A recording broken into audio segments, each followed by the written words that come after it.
ഹോസ്റ്റലിൽ നിന്ന് വീട്ടിലേക്ക് അങ്ങനെ ഒരാഴ്ച കഴിഞ്ഞു നമ്മൾ ഹോസ്റ്റലിൽ നിന്ന് വീട്ടിലേക്ക് പോവുകയാണ് 2 ദിവസത്തിന് വേണ്ടി. അങ്ങനെ ഉച്ചയ്ക്ക് ബാഗൊക്കെ പാക്ക് ചെയ്ത് നമ്മുടെ 1-2 ജനശതാബ്ദിക്കാട്ടോ കാലിക്കട്ടിൽ നിന്ന് പോകുന്നത്.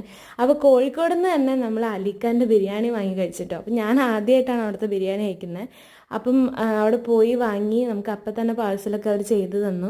ട്രെയിനിലിരുന്ന് തന്നെ കേട്ടോ കഴിക്കുന്നത്. നമ്മൾ നേരത്തെ പോയി ഇരുന്ന കാരണം കൊണ്ട് ട്രെയിനിൽ അധികം ആൾക്കാരൊന്നും വന്നിട്ടുണ്ടായിരുന്നില്ല. അങ്ങനെ ട്രെയിനിൽ തന്നെ അതൊക്കെ കഴിച്ചു. നല്ല ബിരിയാണി ആയിരുന്നു.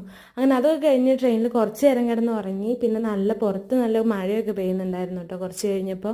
അങ്ങനെ ആലുവ സ്റ്റേഷനിൽ ഇറങ്ങി നേരെ KSRTC ബസ് സ്റ്റാൻഡിൽ പോയി. അപ്പോഴത്തേക്കും ആകെ ടയേർഡായി. അങ്ങനെ ഒരു 7:30 ആയപ്പോഴത്തേക്കും പെരുമ്പാവൂർ സ്റ്റാൻഡിൽ വന്ന് കുറേ ടൈം വെയിറ്റ് ചെയ്തിട്ടാണ് ഒരു ബസ്സൊക്കെ കിട്ടുന്നത്. അങ്ങനെ ആകെ കോലത്തിലാണ് വീട്ടിലേക്ക് ചെന്ന് കയറിയത്.